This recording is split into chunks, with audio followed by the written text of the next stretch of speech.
What's up, everybody? We are live over there on YouTube. Let's go ahead and add in our friends over there on Facebook and on Twitter, and then we're going to get underway.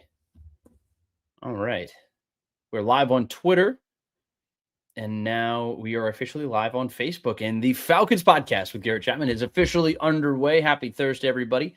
February 5th, another very important day here as we ramp up towards Super Bowl 60 on Sunday. And then we're officially into the offseason. It's the dreaded part of year where all we do is chatter. That's where people like me get to make their money, right? That's where I get to just sit here and run my mouth for the next couple of months.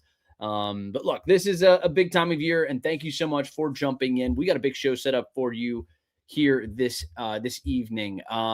Big thank you to all of you who do follow me over there on Twitter, all of you who are subscribed to the podcast. Big thank you to you. But if you're not, take a look. Check real quick. Make sure you are following. Make sure you are subscribed. Just takes you a second, and then you can stay fully up to date on everything that we have coming out here on Falcons on SI and this Falcons podcast. But make sure to like the video. Make sure to share it with your friends so that they can get in on some of this Falcons discussion. But tonight, we're going to talk a little bit about one of the things that we wanted to talk about on Tuesday. We do this every Tuesday and Thursday. So make sure to set your reminder. Make sure to jump in here and dig into some Falcons football every Tuesday and Thursday. One thing we missed from last week is what do we make of this new look offensive staff for the Falcons? I want to talk about that in a little bit. And I also want to talk just about the 5 things that the Falcons can do to reach the playoffs in 2026. Finally reach the postseason. It's been a long time. 2017, that was the last time the Falcons made the postseason. Hell, that was the last time the Falcons had a winning record. Tough time. It matches the longest drought in Falcons franchise history. It's been since, I think it's the 70s or something like that. It's been a long time that the Falcons have had this level of struggles, I guess you could say. But of course, as always, I will take your questions. I will take your comments. If you have anything that you want to add to the program, throw it into the comment section right over there, and I will check it out. And I'll get to as much as I possibly can. The number one way to get to the front of the line is super chats. Those are the best way to get your name right to the front and make sure that your question is answered or at least addressed. I'll do my best to answer every question that I can, but I will at least I guarantee you that I will at least address it. But I see some people are already in the chat here. Let's see. Floyd Donnelly, he says, rise up, Stefanski era has arrived. Yes, it absolutely has. He also comes back just, hey, Garrett. Hello, Floyd. It's great to see you. Welcome back in. T401 dive bomb. It says Dirty Bird Dance.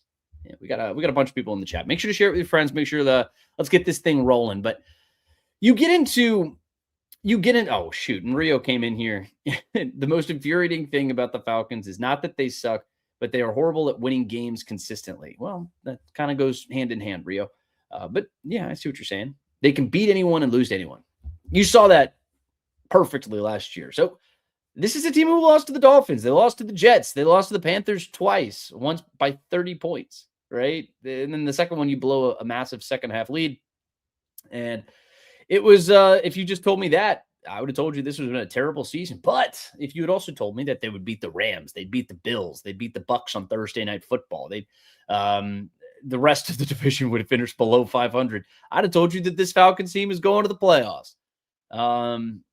Yeah. So I see what you're saying. It is absolutely the infuriating part of it. It's one of the many infuriating parts of this team, right? There's a reason they haven't had a winning record in 8 years. There's a reason they haven't been to the playoffs in 8 years. Because they lose games, right? And they lose games they're supposed to win. Sometimes they win games that they're supposed to lose, but it doesn't happen enough to counteract the fact that they're losing to bad football teams. It's a frustrating aspect of this team, and I think it's a systemic thing, and that's why you saw Arthur Blank make the changes that he did. Shoot, man, you completely restructured the organization to a point where Arthur Blank, technically speaking, I mean, he's still the owner. He's still going to make the ultimate final say. He can fire Matt Ryan tomorrow, right? He can still be that guy. But Matt Ryan's making decisions. Matt Ryan is the guy who is ultimately going to be the guy who's pointing the beacon, right? He's pointing the ship, right? He is the compass, okay? Ian Cunningham might be the captain and Kevin Stefanski. I'm stuck on this boat metaphor, but whatever. He's not the first mate, but he's like also another captain. I don't know. He's the fleet commander, and they're steering these two boats, and he's making sure that they're going in the right direction.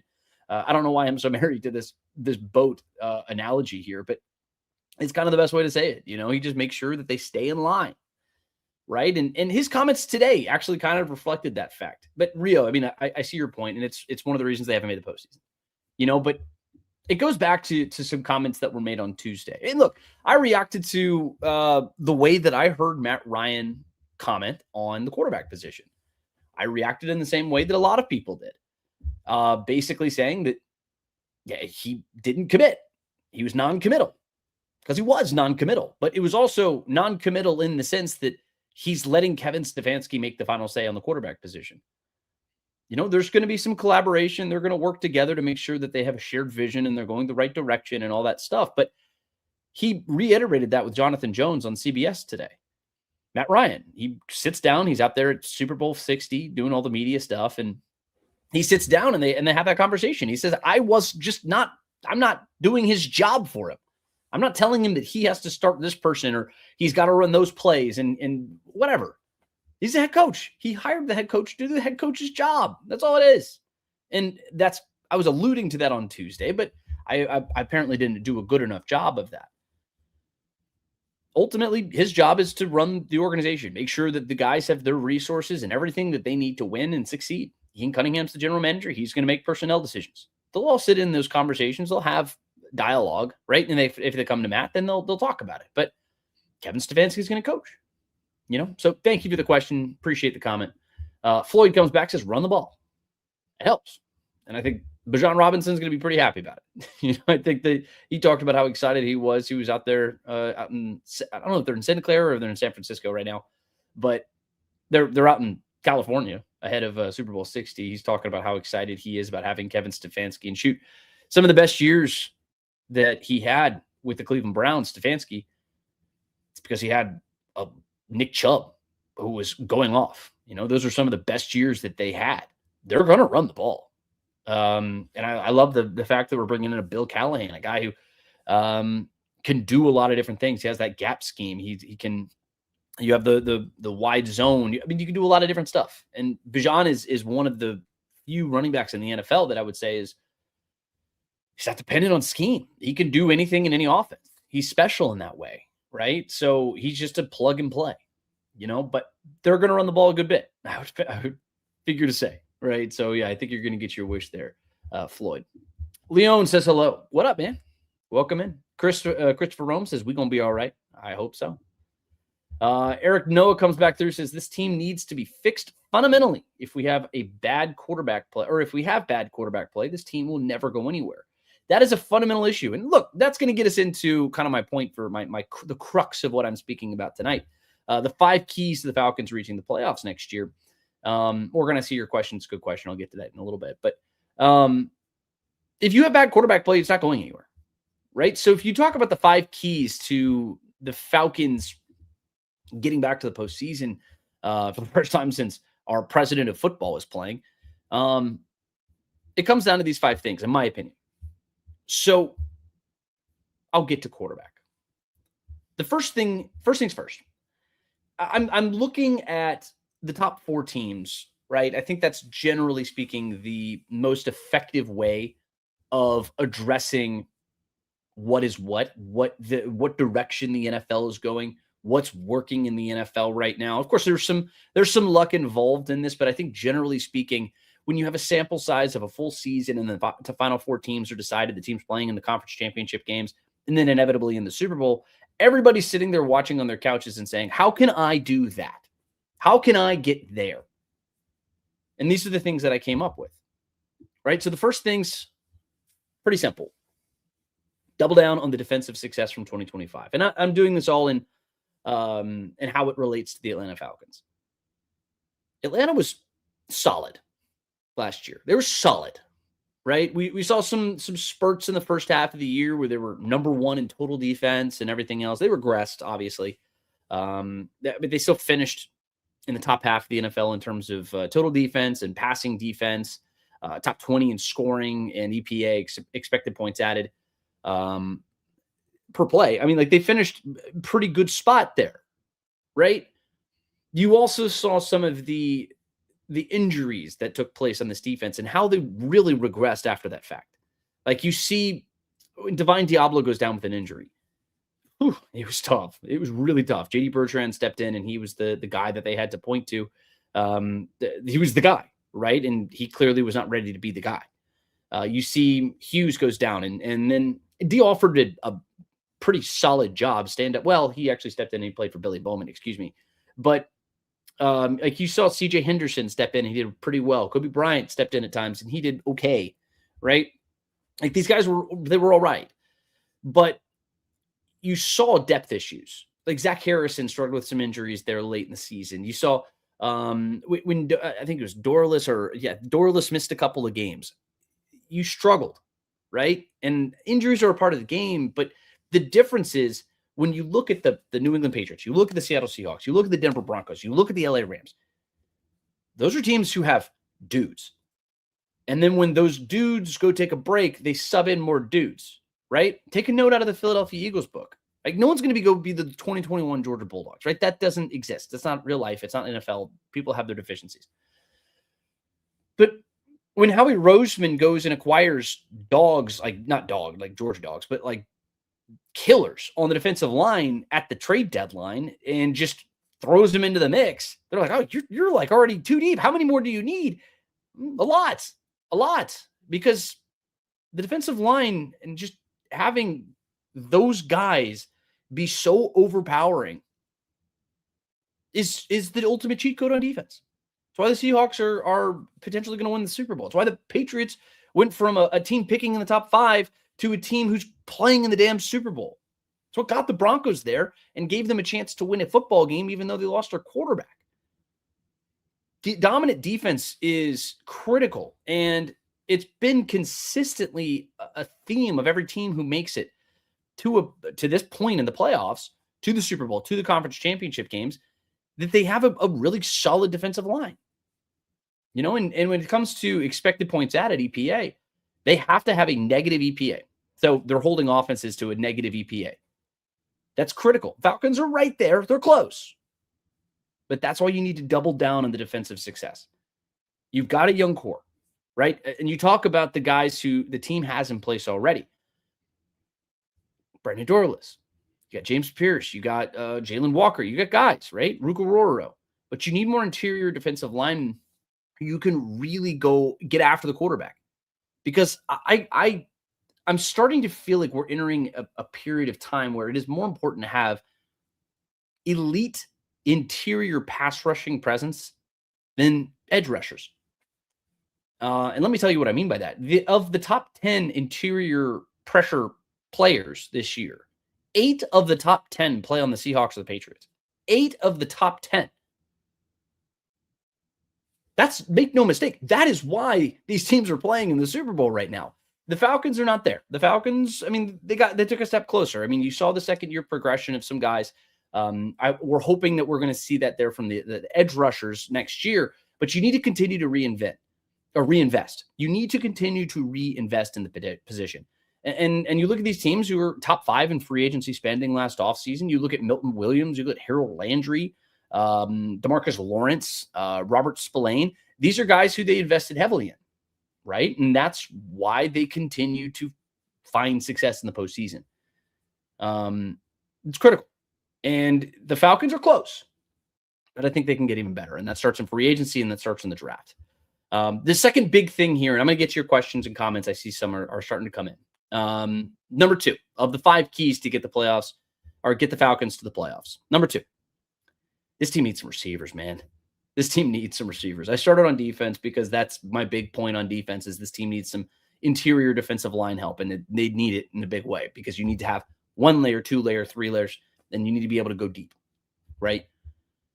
But wide receiver is a hole just in and of itself because you've got Drake London, and he's a stud, right? But Ray McLeod was released in October for off-field issues. Darnell Mooney struggled with injuries, and then it was just right? Like Drake goes for almost 1,000 yards, 12 games, great season. But the moment he goes down with an injury, it was bad. It was really bad because all of the wide receivers combined for 75 receptions, 892 yards, 3 touchdowns. That's just Drake by himself. And when you look at its defensive line play is one, but the single most important stat in the NFL in terms of playoff success, just success in general, is explosive play margin. That is the most important thing. Because when you look at teams number 1, teams number 2, and teams number 3, and teams number 4, it's the Seahawks, it's the Patriots, it's the Rams, and the Broncos in that order. And I believe number 5, the Green Bay Packers, another team who made the playoffs. Bears were right up there with them. The Falcons are 22nd. They're 22nd. And it's because you have a lagging offense. It's because you're not able to explode down the field and make these big plays. Defensively, you're up in the upper half, right? And this is a margin. So, right? So it's your offense minus your defense. So your defense was 14th in the NFL. Your offense was 22nd in the NFL. And there's no reason that you have a quarterback like Michael Penix that you can't explode down the field. That's the thing that doesn't make a lot of sense to me. And I think a lot of that had to do with your lackluster wide receiver play. A lot of that had to do with your lackluster wide receiver play. You didn't have guys who could stretch the field. You didn't have guys who can go down and make the big plays.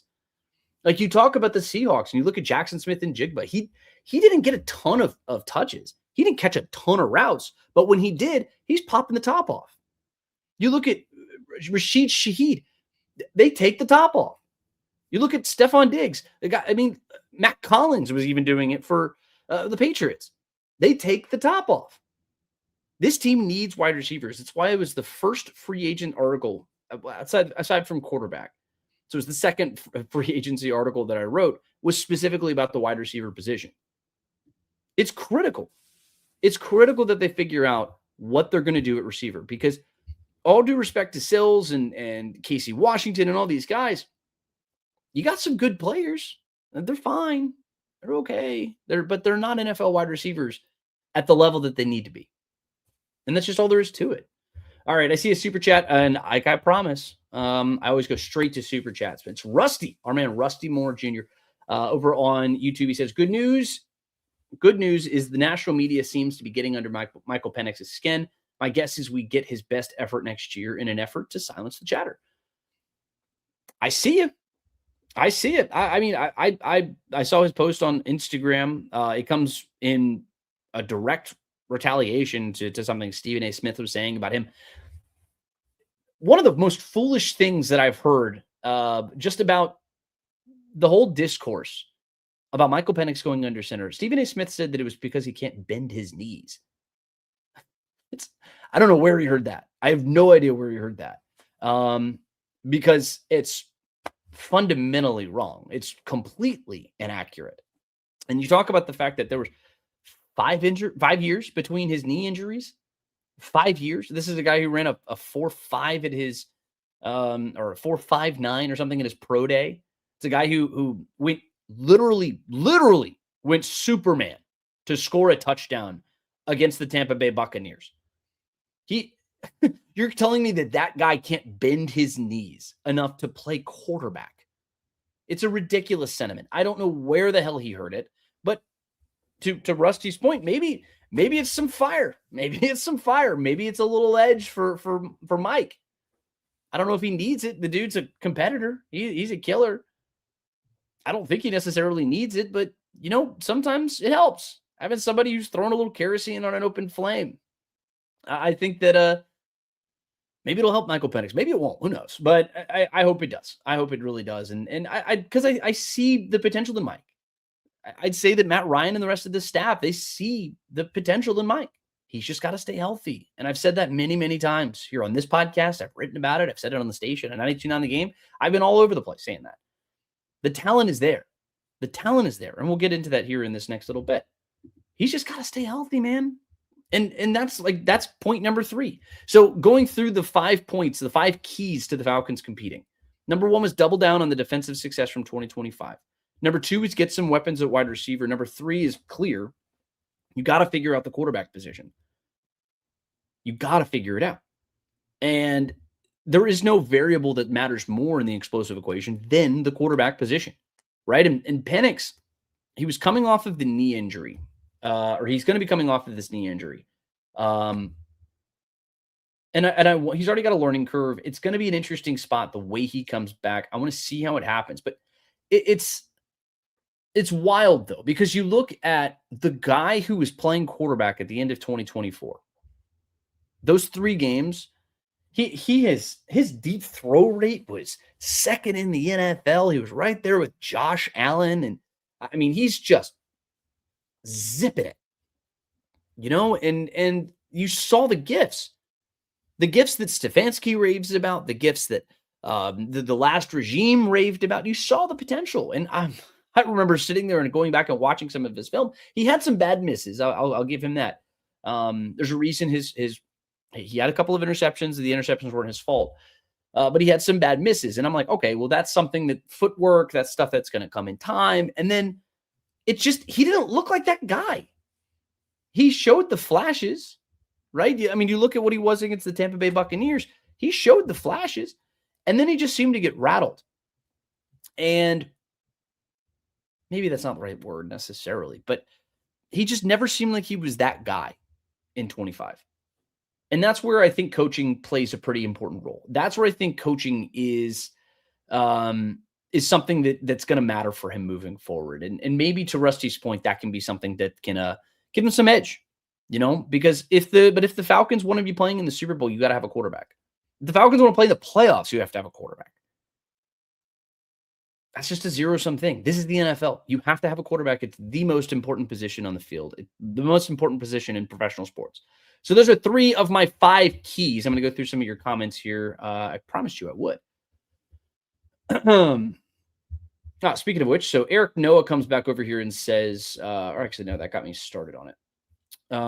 That's where we left off. So T401 Dive Bomb says, I love the direction they're going. They seem to have a good foundation for the future. I agree. I'm a big fan of Ian Cunningham. If you guys missed it, go check out the last podcast that I did just the other day.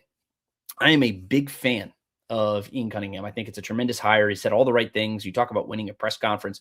I think Ian Cunningham said the right things, and I'm very excited about him. I'm excited about what it can mean moving forward. Morgan comes through and says, should we go cornerback or defensive line in the draft? Yes. Ultimately, I would not be opposed to. All right. Bear with me for a second. Falcons go all defense in the draft. All defense in the draft again. Like maybe 7th round, something like that, like you did last year. I mean, fine. You just find a scheme fit. All defense. I'm working myself up to this. And Morgan, you might have pushed me over the edge. This team needs a cornerback. They need some depth at the position. That's clear. This team needs defensive line. And I was pretty clear about that. Wide receiver is the only position where I would say if the guy is there, like if you're really sold on Zachariah Branch, which we'll talk about something that could incorporate Zachariah Branch here in just a second. But if you're all in on Zachariah Branch, if you're all in on, Bernard Falls, Brazo Falls, you got a lot of guys who might fall in the 2nd round or maybe even into the later rounds after that. If you're that sold, go get them. Fine, whatever. All the other ones need to be defensive players. You need to get your defensive line. You need that depth at that position. And I would go defensive line first because I think you have something in the 2nd level that you can at least roll with. And I love having a defensive line that just changes games. The biggest detriment for the Falcons last year on defense is that they couldn't stop the run effectively. They struggled a lot against the run. And I need to see a defensive line that's going to get after it. You saw the flashes of it. And when you have a dominant defensive line and pass rush, everything else improves. So that's why I'm going inside out. So to answer your question, I'd do that. So I already talked myself off of the all defense. This team needs a wide receiver. And look, they're going to go wide receiver in the draft, at least one spot. I can't pull myself off of that fact, but they need to draft at least one wide receiver, and they need to add at least one in free agency. And whether that's Alec Pierce, who I think could be a great fit in this offense. I think he'd be tremendous. I think George Pickens is going to be too expensive, even if he does make the free agency market. I think they're just going to tag him. And in Dallas, I'd be very surprised if they let him go. But I just think that's the way they're going to go. But again, I got mock drafts that are going to be coming out as soon as we finish up. And now we're getting into NFL Combine season. Whew, boy, it's going to be deep. I'm excited about that. T401 Dive Bomb comes in and says, who would this regime want to trade for draft picks this year? I mean, we talked about Jesse Bates last week or last Tuesday. You'd be left with some dead money. I don't think that that's what you want to do when it comes to Jesse, just because of the way his contract is set up, because he has these void years. It's going to cost you in terms of dead cap hit, so he might as well be here. So that tells me that you're not going to trade him. Darnell Mooney doesn't really carry a lot of trade value. And I would assume that you're kind of hoping that he's going to return to more of what he was in 2024. He's going to be a little expensive at this point. He could be a cut candidate, actually, which I'm going to have some more information on that coming out here soon. I just have to take a look at all that stuff. But when it comes down to trading players, who would you trade? I mean, who would you trade? Honestly, are you trading Drake London? He's somebody in the final year of his rookie deal. You could potentially get a second-round pick for him. I would say maybe even I doubt you're not getting a first-round pick because you don't have roster control moving into the next season. So you're not getting a first-round pick. You're probably not even getting a second-round pick. He's very talented, but control is something that matters a lot too. So when you factor in all that stuff, I just don't see it happening. I don't see it working out too well for the Falcons. I just don't see that happening. But that's why at this time, you generally see picks traded for picks. But Falcons don't have a lot of picks. So that's why I was a little encouraged by what I heard from Ian Cunningham talk about trade back in the draft. Because you need assets. You need swings. You need swings at the plate. And something that one of the biggest detriments of the Terry Fontenot era is that they would trade up and they would go big swings. And sometimes those big swings would work out great. Other times you train up for Arnold Ebiketie and it doesn't really do much. Right. So I liked the Ian Cunningham comments about that one. But I don't see players getting traded. I could see us trading back in the draft, though, to pick up assets. Oh, one of our subscribers here. Let's see. GATX Boy says, what's going on, GC? What up, man? Falcons family, the new era is here. It's time to rise up and stoop. All right, we'll stoop. JD Black says, we need a free agency and draft wide receiver help ASAP. I agree. No, it's huge. I tried talking myself into going all defense again. I can't do it. You need more explosivity on offense. I literally had just gotten done saying priority number one, to answer your question, John Errol, is explosive offense. Falcons need explosive offense, and they just didn't have enough of it last year. And with a quarterback like Michael Penix, there's no real reason for that. It seemed like, and I'll say this too, and this is going to sound like an excuse. I don't mean to make it sound like that, but when you lose your starting right tackle the day before the last day of training camp, kind of throws you through a tizzy, right? And then you lose your swing tackle the same freaking day. I don't know, what's worse than a tizzy? What's one level up from a tizzy? What's 5 levels up from a tizzy? That's probably where the Falcons were. The collective sigh, the gasp that people heard on the sideline when I saw him there on the far side, and I won't forget it. I sat there sitting next to Mark Ramondi, and I said, oh, my God, is that Caleb McGarry? Oh, my God. And then it was just immediate, what the hell do they do now? What's next? And all right, Storm Norton, but even he's been hurt. He's been doing this. Then he's hurt. And then you start the season out, and all of a sudden it's Michael Penix's blind side, and they spent all offseason kind of patting that down a little bit. And then all of a sudden, then they just weren't the same, and I think that not having Caleb McGarry really hurt this offense last year. It really hurt this offense. And then they bungled the recovery of Storm Norton. I think that really screwed him.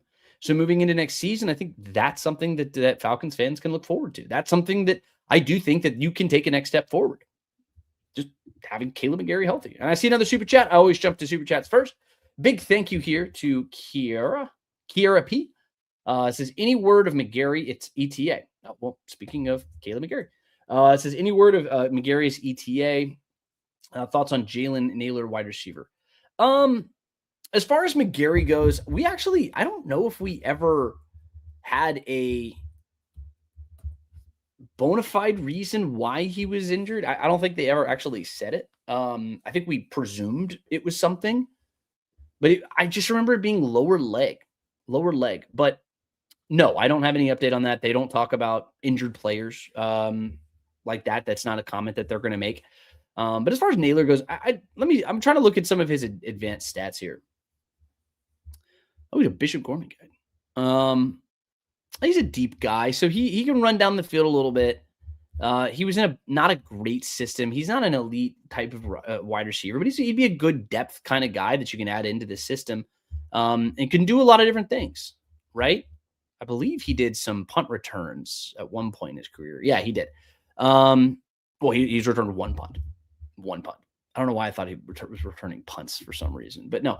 I mean, look, this team needs depth, Kara. This team really needs depth, and I'd say that if you needed to go get a guy like that, then fine. I mean, you just need as many veterans as you possibly can, or at least just professional football players who are, 53-man locks every year. This team was trotting out Casey Washington, and I love Casey Washington. David Sells, I was a big fan of his, right? Those are two guys who fought and clawed their way onto the roster, and they earned their chance to be on a 53-man roster last year. But the deficiencies were very clear. And this team gambled. That was one of the things that I wrote about last summer. I think it was one of the first things that I wrote about, or maybe it was in the off-season, in March or something. I had a radio show on it. I just distinctly remember having a lot of discourse on that this team needed wide receiver depth, and they didn't have it. So what happens if you start having these injuries? That happens. And you struggle to get anything going down the field. Big thank you, Kiera. But yes, no, priority number one, going back to John Harrell, priority number one, it is explosive offense. I mean, I went through and I dug into the fact that it's like the teams who have the best explosive play margin in the NFL, those are teams who are consistently winning. So it's stopping the explosive plays on defense, and it's creating them on offense. And those aren't luck things. I mean, you have to create this stuff. Jay Black comes through and says explosive plays come mostly from play action. They come in play action. That's one way that we saw this. The Sean McVay tree actually went completely away from play action until this year. I was listening to the Athletic Football Show the other day, or actually earlier this afternoon, and Robert Mays is fantastic. He does. I mean, you don't want to talk about analytics and the deep stuff of the how and why of professional football. He's one of the best people to do it. He was Nate Tice and all these other guys who were on the show today, or maybe it was a couple weeks. I don't know when the date actually aired. I listened to it today. They went away from play action last year, and you saw some other teams start going away from play action too, and then they go right back to it this year. And I don't think that the Rams had a really high rate of play action. The Patriots do not. So there are a lot of ways that you can create explosive plays. Play action is one of them. But you can also create explosive plays for the run game. And that's something that the Falcons actually did really well. Falcons did a really good job of creating it in the run game, right? I mean, that was the number one thing that Bijan Robinson wanted to come into this season and work on. And he did it. And he's probably the only person who took the step forward this year, right? When it comes to offensive players and explosive plays, right? Bijan was killer. He was a killer. It's just everybody else seemed to regress a little bit. And when Drake was healthy, he was good too. I don't want to take away from what Drake did. But I mean, yeah, but that's what it comes back to. But explosive play margin, and any way that the Falcons can find to improve that. You just really hung your hat on Darnell Mooney staying healthy and being the guy that he was last year. And he just wasn't, and you need to find more options. Speaking of Mooney, how do you say your name? Gatx Gaxboy speaks, says cut Mooney and rebuild the wide receiver room around Drake at Casey. Casey Washington was a healthy scratch for basically the entire season. After he came back from his injury, he had a concussion early in the year. Talk about injuries too. He had his concussion early in the year, and then he had a soft tissue issue at one point, and then he was a healthy scratch. I would regularly see Casey, and bless his heart, I'd see him at Flowery Branch after practice on the jugs machine every single day. And that's something that I think is going to help him in the long run. It didn't help him last year, unfortunately. But he struggled, man. And I think he had some issues in practice. We're not able to see that portion of practice, but based off of the ways he was acting after practices, I would say he didn't have good practices, which is unfortunate because he was one of my favorite guys to interview. I did a whole feature on him. I really was looking forward to him putting together a good season. Once he made the roster, I was really excited for him. It just didn't come together, and it's not to say it can't in the future. I mean, he's still a player who he was drafted. He heard his name called. But shoot, he was a healthy scratch last year. Darnell Mooney I don't know what his dead money is offhand. Actually, I'm going to take a look.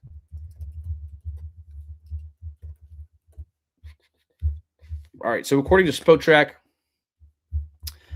he's sitting at it's the final year of his deal. I knew that. He's got an $18 million cap hit. Good God. So he's got an $11 million dead cap hit. So if the Falcons did a June 1st designation, a post-June 1 release, it would be, you could spread it out, and the 2026 savings would be about $11 or $12 million. $12 million. Okay, so that's pretty interesting. But if you did a pre-6-1, pre-June 1st release, so if you did it, oh, shoot. Yeah, then you'd have a dead cap of $11 million. You'd have a cap savings of just 7.5. Yeah, so it seems like if you can get it to a post-June 1, then Darnell Mooney would be a cut candidate. It makes it hard to believe that he's going to be a cut before free agency. I just don't necessarily see that being the case. But if they did June 1, that'd be the time to do it, because then you're actually saving enough money, and the dead cap hit is not prohibitively bad, let's say. But he continues, says, add a free agency wide receiver, draft another wide receiver. Yeah, I think that makes a lot of sense. What up, man? Good to see you, my friend. He always comes in. My man, Michael Ronquillo hits us with the double hearts. Hello. Michael Ronquillo says, Matt Ryan was on the Pat McAfee show today. Yes, he was. I made a tweet, actually, about one of the comments that he made. And it popped off very randomly. And I don't know why. People are freaking out about it. It's just saying that he consulted, Matt Ryan said he consulted Joe Flacco about Kevin Stefanski. Why wouldn't he? I don't know why. It was something, he just said it. I thought it was interesting, and I tweeted it. And people were taking this to mean something. I don't know. It was one of the 15 or so different people that Matt Ryan called doing his due diligence. It's called checking references. Hey, Joe Flacco played twice for Kevin Stefanski. He won AP Comeback Player of the Year in 2023 with him and took him to the playoffs, right? He came back, and then he felt so strongly about this guy that he re-signs with him a few years later, and then he got traded after a month. He played 4 regular season games, and they traded his ass. Matt was like, hey, I'm going to call this guy, see what he has to say about him. I think he knows something about this guy, and he did. And he gave a reference. Didn't say what Joe Flacco said. Didn't have to. He just said he called him. That's all. Doesn't mean that Joe Flacco is going to be the next quarterback of the Falcons. Doesn't mean Joe Flacco is going to get a contract in Atlanta. None of those things are true. They might be. We don't know. But none of that was inferred. There's no inferences. It's just a statement of fact. But yes, no, he was on the Pat McAfee show. I enjoyed the interview. He did a great job. He's great on television, man. Matt is great on television. Kira says, I'm all in on trading back. I am too. I think it's going to be a very important thing to do because this team needs assets. This team needs a lot of people, right? They need bodies. I'd say that one of the biggest issues that the Falcons had over the last couple of years is they've had some good star talent, but they've lacked depth. And the depth issues have really come back to bite them. Kira says, what do you think of Jalen Nailor? Oh, then this is your other question. So I got to look into Jalen Nailor. I don't know if Jalen Nailor is necessarily a great wide receiver too. He wasn't the wide receiver two in Minnesota. Jordan Addison obviously was. Naylor could come in here and be a good wide receiver 3. I think if you can get 500-600 yards out of somebody like that, I like that idea because he's got a baseline of somebody who's going to give you 450 yards a year, right? That's good. That's what I want for my wide receiver 3. The wide receiver 3 coming into this season was somebody who had an anomaly season in 2024. It was Ray McLeod, and then obviously disappears, and then has all the off-field stuff happen, and all that went to ish. Trenton comes through, says, G-Money, I thought I missed you. Started at 5:30, man. I missed the show. No, I start at 6 o'clock every Tuesday and Thursday, Trenton. Every Tuesday, Thursday, we like to jump in here and chop it up. But thank you for jumping in. I'm always loving Trenton jumps into the show. John Harrell says, I think it's a must to try and re-sign Caden Ellis. I love the idea of signing Caden Ellis. It'll be hard. You'll be hard pressed to upgrade Caden Ellis, the position. I mean, without paying a lot of money. Like if you want to go get Devin Lloyd, fine. I don't see Devin Lloyd being in the Falcons' future. He's going to cost somewhere between $20+ million or whatever, $22 million. He's going to be expensive. And I'm talking AAV, average annual value. That's going to be very expensive. Caden Ellis is somebody who's familiar in the Ulbrich system, had a great year in the Ulbrich system. He's a leader on the defense. I would love for him to be back. Matching him with Divine Diablo, I love. Also drafting a linebacker like a Jacob Rodriguez, if you wanted to get that up in the front half of the draft, I think that would be great. And speaking of bites at the apple, you need to go get some guys like that. You know, I think getting guys like that you can kind of flesh out and fill out a defense, I mean, that would be really good. But it starts with, you know, retaining guys like Caden Ellis. And I think Caden is definitely one of those candidates. Obi says, I know it won't happen, but trade Robinson and rebuild our department. Yeah, well, it's not happening. Bijan is not getting traded. I'm not trading Bijan Robinson. There's under no circumstances. I mean, the dude's a finalist for the Offensive Player of the Year. He should win it. By the way, he should win it. It's coming up tonight at 9 o'clock Eastern time. He should win it. But he won't. But he should win it. He led the NFL in scrimmage yards. He was the only tangible offense this Falcons offense had at times. I mean, none of these other guys can hold a candle to what Bijan Robinson did this year, period. I don't care if you're Puka Nacua. I don't care if you're Jackson Smith-Njigba. They had great years. Christian McCaffrey was rated higher in some levels in terms of odds and stuff. It's ridiculous. It's absolutely asinine. And it's because people don't watch the Falcons. They don't watch the Falcons enough. Bijan Robinson is the best offensive player in football, period. Period. I don't think we need a star running back to be a successful team. No, I mean, I see what you're saying, but he's not just a running back, right? So Bijan is not just a back. He's a wide receiver. He's a blocker. He's a gadget player. He can do everything. And he runs the football better than just about anybody in the NFL. The guy does everything. And you want those do-everything guys on your team. He's a new era guy, right? So he and Jahmyr Gibbs are probably that type. You know, Christian McCaffrey was a bit more of the downhill running side of it. And that's really what I want to avoid for Bijan. And I think he's actually a little bit more more durable. He's shown to be more durable. Just in general, I'm talking about McCaffrey versus Gibbs and Bijan. But you look at the way that Bijan is able to absorb contact. It's crazy. It's crazy that he can do what he does and to do it with the strength. That's the other thing about Bijan is that people undervalue just how strong this dude is and how fast he is. He can do everything. That's a guy that you need on your team. You know, he's not just some running back. This isn't paying Tony Pollard money. This isn't paying Javonte Williams money. This isn't paying I can go down the list of these kinds of running backs who are good players. They're good players, but they're not Bijan. Bijan is a weapon, and he's a tool in this game that it's just, it does not come along very often. Kiarik says it was his ankle, I think. I believe it was his ankle, but the thing is that I don't know if it was ever officially confirmed. I don't think so. I can check. I'll look into it. It doesn't matter. The point is he should be back. I would imagine by OTAs, but even then it's probably the summertime or something like that. But he should be good. He'll be good to go. Michael Ronquillo comes back and says, Garrett Chapman What are your thoughts about? I love how proper Michael is. He always is so proper here. What are your thoughts on the Broncos wide receiver Marvin Mims? The Denver Broncos have too many wide receivers on the team. I like Marvin Mims. Marvin Mims is another deep threat, a guy who likes to get vertical and go down the field. I actually saw Marvin Mims as a potential breakout candidate last year. It's just, to your point, they have a lot of wide receivers on that team.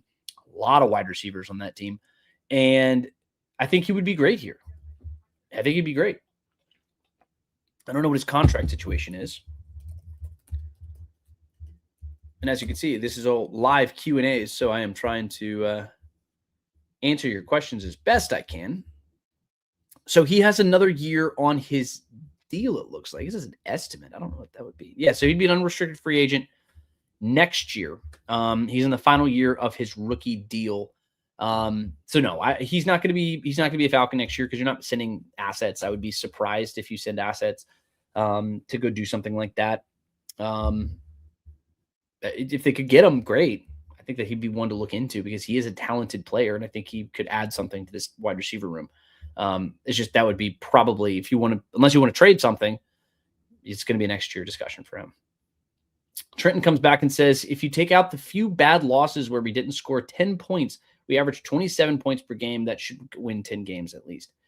They showed flashes, and unfortunately in the NFL, like they got blanked, right? They got shut out at one point. They had games where the offense didn't get clicking, and those games count just as much as the ones where you scored defensive touchdowns, right?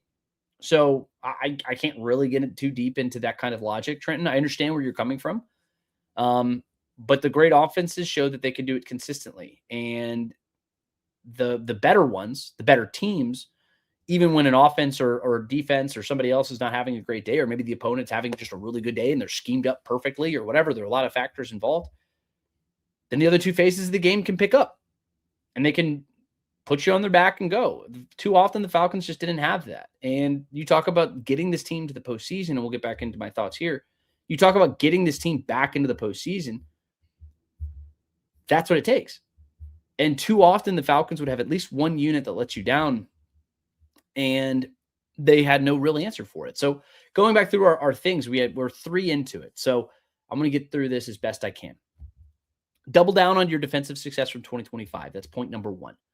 Got to have some dudes, especially on that defensive line. That's what you really, really, really need to invest in on the defensive side of the ball. On the offensive side of the ball, you need to get some weapons at wide receiver.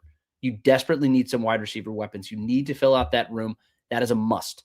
You have to do that this offseason. I would imagine that they do something in free agency and in the NFL draft. Next, you figure out the quarterback position. Michael Penix's time is TBD. It's TBD. We don't know when exactly he's going to be back. He talked about him being optimistic that he could be back by week 1. I'll take him at his word for it. But at the same time, that's not the way the NFL works. So you got to figure out who else is going to be. Whether you go get a veteran guy, go get a Jimmy Garoppolo, go get a Joe Flacco, a guy that we talked about, Tyrod Taylor, go get a guy like that to bring in and potentially lead this team through training camp and potentially lead this team into the regular season, at least for the first couple of weeks, see what they can do. And then Penix can potentially take over from there. But you got to figure out the quarterback position, no matter who it is. Point number 4. We talked about the 3 phases. And it's especially true after they changed the kickoff rule. You got to figure out special teams. It's one of the least talked about aspects of winning football games, right? Seattle finished with the NFL's best unit. Patriots finished in the, I think 14th. That was where they were. Maybe they're at least in the top half of the NFL. Falcons finished 29th. And when you talk about missed opportunities last year, a lot of them had to do with failures on special teams. When did the Seahawks game get out of hand? It's when Rashid Shaheed returned the kick for a touchdown. Worked both ways. So it launches the Seattle Seahawks, and then the Falcons plummet. You saw the missed kicks against the Carolina Panthers in week 3. You missed 2 kicks in the first half. You make those 2 kicks, it's 10-6 at halftime. That's a completely different football game. Now, the way they react in the second half, I'd say was an indictment of the coaching staff in general. And it was a sign, unfortunately, of things to come. But you make those kicks and things go a little different. If you don't allow a busted punt, a busted punt, or I believe maybe it was a kickoff or it was a punt. I don't remember what it was in week 1, where the Buccaneers get up in plus field position. It sets up a game-winning drive. You don't even need Younghoe Koo to make a field goal. I mean, these are things that matter a whole hell of a lot. You have to be able to win in special teams, or at least be in the upper half. That's what they have to live. Craig Aukerman, he's going to come and he's going to be the new special teams coordinator. He was with the Miami Dolphins last year. They were good. I believe they finished 7th in EPA. And that's where I ranked it. Like your NFL's best unit, like whatever, it's EPA, expected points added. And look, the Falcons had a revolving door at kicker. It's several different guys, whether it's Ben Sauls, who comes in here for a little time. He didn't actually reach the field, but Zane Gonzalez ended up taking over the job, and Parker Romo and Younghoe Koo. Yeah, you were destined for failure at the kicker spot. But you've also got Bradley Pinion, who's set to be a free agent. You have to make a decision with that. You got to go find a kick returner, man. I said this. I talked about the wasted freaking roster spot that you had last year. And now you're looking at Devin Duvernay. You're looking at Rashid Shaheed. Like there are some guys in this class, this free agency class, that you can come in and they can be instant difference makers, and they can take you to that next level in terms of returns, because we've seen it even in this playoffs. I mean, shoot, man. I mean, how many punt returns or kick returns for a touchdown do the Seahawks have, the Patriots have? I mean, they change football games. And with these new adopted kickoff rules, you have to be there to take advantage. And then you add in the explosive element that these teams have. And that's a play, potentially one play. And I'm not even saying like a 50-yard play, like with the explosives. It just means, I think it's like 12 yards of a run and then like 17 yards passing or something like that. That quantifies as an explosive play, right? Or let me actually make sure that I'm exactly right on that. I want to make sure I am. Yeah, so it's a passing play of 16 plus yards and a run play of 12 plus yards. You return the ball to the 45-yard line, and then you get a 20-yard passing play. You're in field goal range. Now, we're not talking about, and then on top of that, you're closer to scoring a touchdown, and you're also more likely to go for it on 4th down, which means you're going to be a little bit more aggressive, and you're going to give yourself an opportunity to score more points. Like, they were hidden yards before. It was hidden yards. Now it's like right there, smack dab in your face. You have to have a strong kicking game. You have to be effective at making your kicks. You have to be good in coverage and prevent your opponents from getting those hidden yards. And you got to steal some points, and you have to steal some yards of your own. Falcons were not good at that last year. They were not good at that last year. And it's ironic too, because the Falcons made pretty large investments at those positions, right? You could talk about how much Kadero Hodge was making. You look at the kick returner, the punt returners you bring in. Younghoe Koo was well paid. They made the investment. It just didn't work out. But it's something that really does need to work out. And the last one here, then I'm going to finish off with all of your questions and getting to that. Health. I alluded to this earlier with Caleb McGarry and losing him the last day of training camp. Shoot, man. Darnell Mooney breaks his collarbone. He has surgery on his collarbone after the first day of practices, right? Maybe that was an inauspicious start to the season for the Falcons. But Storm Norton and Michael Penix, who misses half a season, AJ Terrell, Drake London, Bergeron. You look at Chris Lindstrom. You look at Jake Matthews. Neither of them missed games, but they were never the same, right? They had serious injuries that really hurt them. Zach Harrison missed basically the second half of the season. He was your leading sacker for a long time. Jalen Walker missed several games. Troy Anderson, shoot, man, that guy missed the whole season. Billy Bowman popped an Achilles, also missed a game for a soft tissue issue. Mike Hughes missed the last month or so of the season. Injuries are a part of playing football, but dadgummit, you got to stay healthy, man. You got to stay healthy. And on top of just staying healthy, these are prominent players. These aren't depth guys like Storm Norton is, but Storm Norton would have been the starting right tackle. All 32 teams are hoping for health, but the Falcons, man, they're going to be hoping for anything better than what that was last year. Lord. So those are our 5. Stay healthy. Figure out special teams. You got to figure out the quarterback. Go get some wide receivers and double down on some of that defensive depth. All right, I'm going to finish up here just answering some of your questions. If you have something, I'm going to try to get to as many as I can. If you have one that you desperately want to get asked, then make sure to drop a super chat. That's the best way to get it straight to the front of the line. But again, I'm going to try to get to as many as I can. All right, Michael Smith comes through and says, so what do you think is going to happen with the Falcons and Cousins? They're going to cut Kirk Cousins. It's just the cap hit is going to be astronomically large in 2027. It's set up that way. Like they did it intentionally. Most of his money gets paid out in bonuses. He still gets majority of his contract, but he gets to go be a starting quarterback somewhere. He gets to choose for himself. He's the top quarterback on the market, probably. I'd say he probably is. He would become the top quarterback on the market. Him and Daniel Jones, I guess that's your competition. Malik Willis is one maybe. And his market's actually come down a little bit more than I expected. I was pretty bullish on the idea that he wasn't going to be a Falcon. I still don't think he's going to be a Falcon, but I'm less bullish on it than I was earlier. But as far as Kirk goes, he'll be cut halfway through March, third day of the league year, sometime before that. Probably in those 3 days in that little window right there between like March 15th or something like that. But he's not going to be a Falcon. Now, could he re-sign with the team? Yeah, theoretically he could. I don't foresee that to be the case because I don't think he wants to have Michael Penix breathing down his neck all season. That's why he came here in the first place, is he didn't want some team to draft another quarterback for him, excuse me.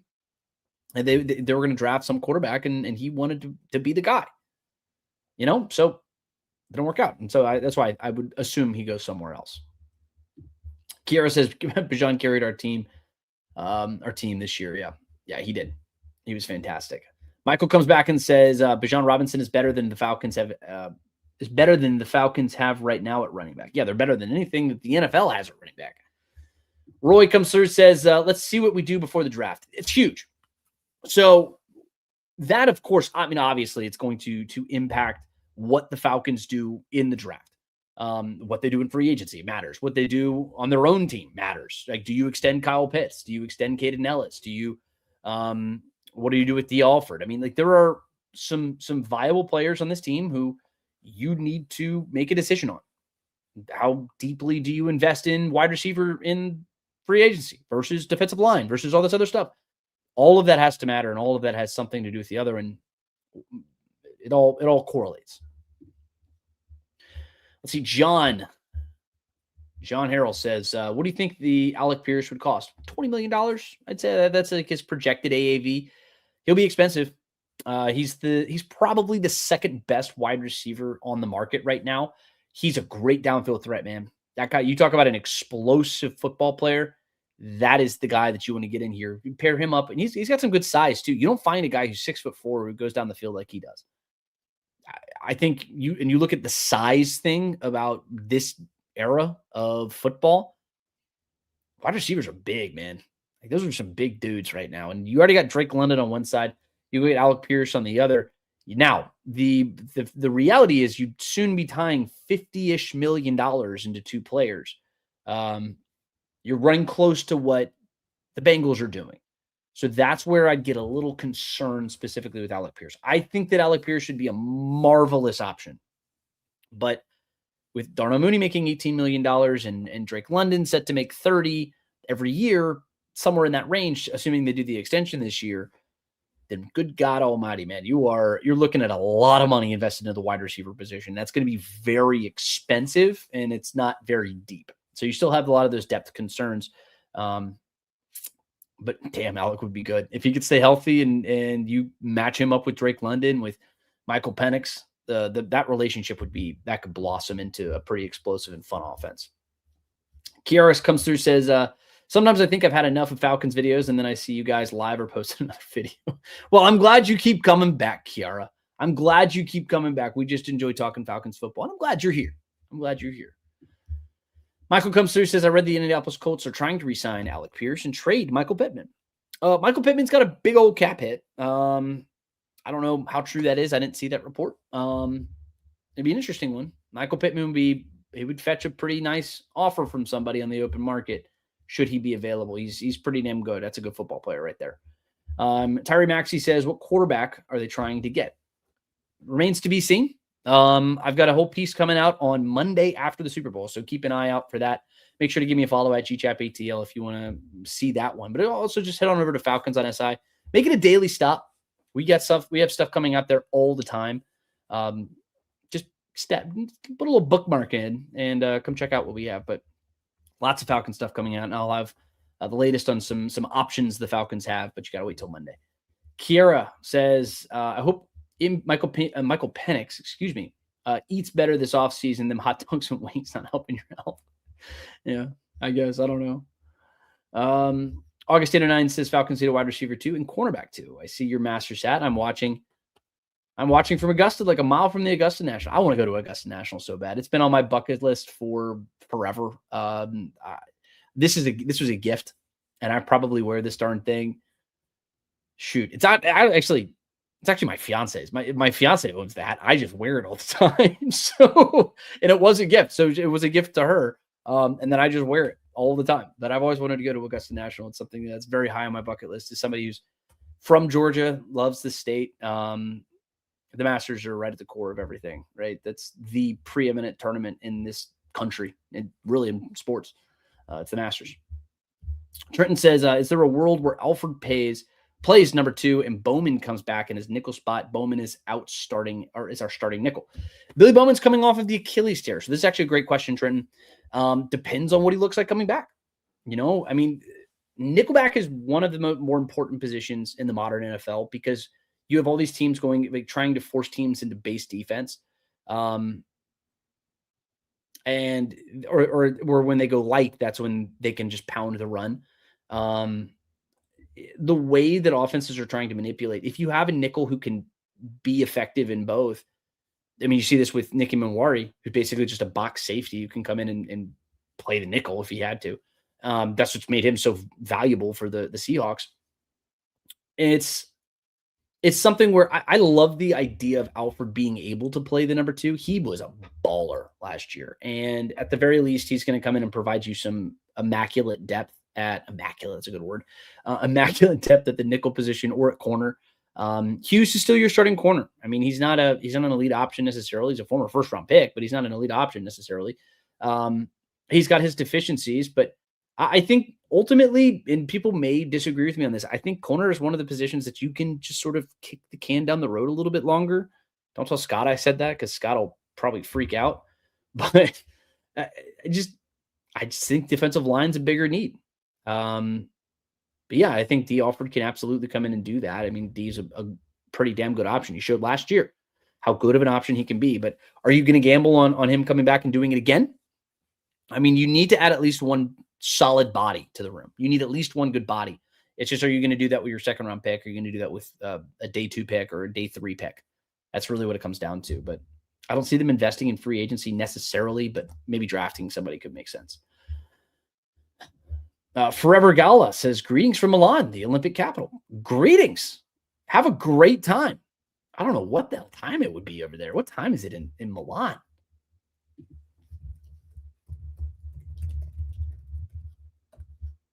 Jeez, you had a long night. It's 1 o'clock in the morning. All right. Well, welcome. I'm glad you're here. Team USA, let's go. Let's go take home some gold medals. But welcome in from Milan. Michael Ronquillo, last one from Michael here, says Bijan Robinson is from Tucson, Arizona. Went to Sully at high school and played football for them. Yes. Yeah, no, he's a stud out there, man. He was a killer. Terry Clark says, if we're going wide receiver with 48, I'd love for the Falcons to look at Ant Hill or Goldie Rodriguez to line up next to Diablo. Don't think we keep Ellis. Yeah. So Terry, actually, this is one of those things that I could see potentially if they do move on from Caden Ellis, which he's 31 years old. And he's probably going to be looking for 3 years of commitment. He still has a viable role. I could still see us potentially, or the Falcons drafting somebody early. If a Rodriguez is there, I love Rodriguez. I think he can do everything next to a Diablo. I think that'd be tremendous.